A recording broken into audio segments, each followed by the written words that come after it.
Hi friends, जैसे कि हमारी इंटरव्यू सीरीज चल रही है फ्रंट एंड की। आज जो टॉपिक हम कवर करने वाले हैं वो है यूज़ इफ़ेक्ट।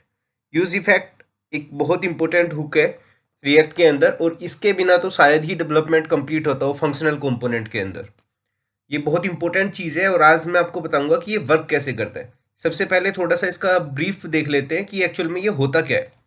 जैसे मैं आपको कुछ दिखा रहा हूँ, लाइफ साइकिल मेथड है क्लास कंपोनेंट के अंदर। पहले जब रिएक्ट में डेवलपमेंट होता था, इवन अब भी होता है कहीं कहीं पर, तो हम लाइफ साइकिल मेथड के अंदर इतने सारे लाइफ साइकिल मेथड थे हमारे। ठीक है, इन सब के अंदर हमें कोड करना होता था।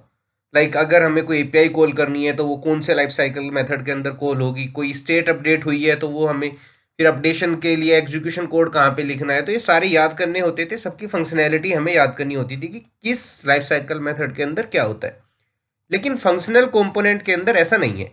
अब जो हमारा डेवलपमेंट होता है वो होता है फंक्शनल कंपोनेंट के अंदर, और इसके अंदर ये सारे काम एक हुक्स के अंदर हो जाते हैं, ओनली यूज इफेक्ट के अंदर। तो कितना इंपॉर्टेंट है कि आपको इतने सारा कुछ भी याद करने की जरूरत नहीं है और आपका सारा काम जो है यूज इफेक्ट से हो जाएगा। तो ये ब्यूटी है फंक्शनल कंपोनेंट की, और इजी टू लर्न है। पहले बहुत थोड़ा सा कॉम्प्लिकेटेड होता था इतनी सब चीज़ों को मैनेज करना। एक एपीआई कॉल करनी है या कोई हमें एक ऐसा वेब पेज बनाना है तो उसके लिए 10 चीज़ें याद करो पहले कि कौन से लाइफ साइकिल मेथड के अंदर एपीआई लगाएंगे, कहाँ पे रेंडर होगा, कहाँ पे फिर इसको अनमाउंट करेंगे, कहाँ पे अपडेट होगा। तो वो सारा का सारा झंझट अब खत्म हो गया। अब यूज इफेक्ट के अंदर वो सारा काम हो जाता है। चलो कोड के साथ में देख लेते हैं कि काम कैसे करता है। अभी एक सिंपल सा मैंने एक कंपोनेंट बनाया है, इसमें कुछ भी नहीं है। ठीक है, अभी मैं आपको दिखाऊंगा कि ये कॉल कैसे होता है। सबसे पहले हम इसको इंपोर्ट कर लेते हैं, यूज इफेक्ट इंपोर्ट कर लिया। अब जैसे ही हम अपने कंपोनेंट के अंदर आएंगे तो इसको direct use effect arrow function लेगा इसके साथ में ऐसे। ठीक है, अब सपोज मैं यहाँ आपको कुछ कंसोल करके दिखा रहा हूँ, कंसोल डॉट लॉग। इसके अंदर हम लिख देते हैं कमिंग।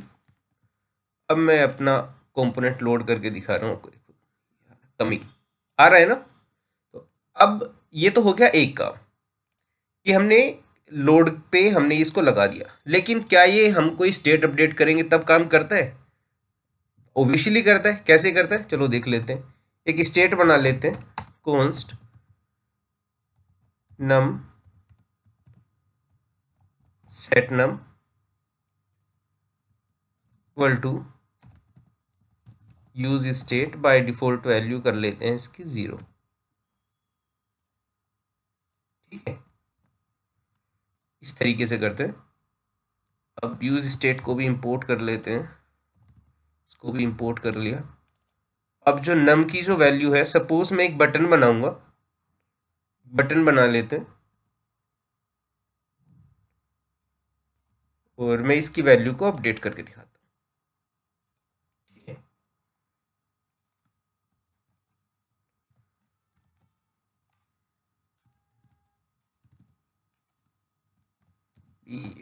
बटन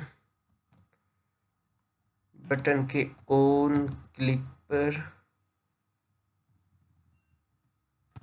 हमें क्या करना है, सेट नम की वैल्यू को +1 कर देना है। सेट नम, इसको क्या करेंगे, नम +1।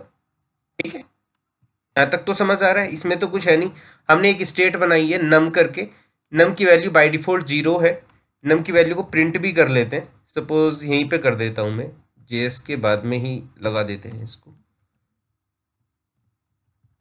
यहाँ पे आपको दिखता रहेगा, तो नीचे एक बटन है, क्लिक करके जैसे कि कुछ एरर आ रही है, अभी देख लेते हैं क्या एरर है। एरर है टू मैनी री रेंडर्स। ओ यहाँ हमें ये एक ऐसे लिखना होगा। ठीक है, अभी जैसे आप देख रहे होंगे कि अगर मैं क्लिक पे क्लिक कर रहा हूँ तो नंबर इंक्रीज हो रहा है। ठीक है, अब कंसोल जो है हमारा, इस पे मैंने डिपेंडेंसी लगा दी थी, इसको मैं हटा देता हूँ। तो देखो जैसे अब मैं क्लिक कर रहा हूँ तो कंसोल हमारा उतनी बार इंक्रीज हो रहा है, 6 7 8 9 10 11 12 13 14 20। तो इस तरीके से हमारा ये जो भी यूज इफेक्ट के अंदर कोड रहेगा वो जितने भी इवेंट हमारे डोम पे परफॉर्म होंगे सब पे कॉल होगा। कुछ अपडेट करोगे तो भी कॉल होगा, अपडेट आपका कोई एपीआई है, एपीआई के बाद में आपका रेस्पॉन्स आया तो भी कॉल होगा। तो मतलब जितने भी आपके ये सारे के सारे लाइफ साइकिल मेथड काम करते थे वो सारा का सारा यूज इफेक्ट के अंदर होगा। ठीक है, अब एक काम करते हैं, एक और स्टेट बना लेते हैं, आपको दिखा देता हूँ कि इसमें डिपेंडेंसी लगा के इसको हम रोक भी सकते हैं। लाइक अगर हम किसी डिपेंडेंसी पे बाउंड करना चाहते हैं तो सपोज करो हम इसको num2 जब तक चेंज नहीं होगा तब तक ये कॉल ना हो, तो इस तरह से डिपेंडेंसी पास कर देते हैं। एक नई स्टेट बना ली है num2 करके, और num2 पे मैंने इसको लगा दिया। अब चेक कर लेते हैं कि कैसे काम कर रहा है। ठीक है, कमिंग पहली बार में तो कॉल होगा। ठीक है, अब देखो ये इंक्रीमेंट हो रहा है लेकिन वो कॉल नहीं हो रहा क्योंकि उस पर डिपेंडेंसी लगा दी है मैंने, डिपेंडेंसी लगा दी है num2। इसी तरीके से यूज इफेक्ट काम करता है। तो है ना कितना कमाल का फंक्शन, मतलब एक हुक है जो हमारे सारे के सारे लाइफ साइकिल मेथड को रिप्लेस कर दिया है इसने, और फंक्शनल कंपोनेंट में सिर्फ एक हुक्स के यूज से ही हम सारा का सारा अपना ऑपरेशन परफॉर्म कर सकते हैं। दोस्तों अगर आपको मेरी ये वीडियो पसंद आई हो तो इस चैनल को लाइक एंड सब्सक्राइब जरूर करना और सपोर्ट बनाए रखना, और जल्दी मिलते हैं इस सीरीज़ की नेक्स्ट वीडियो में।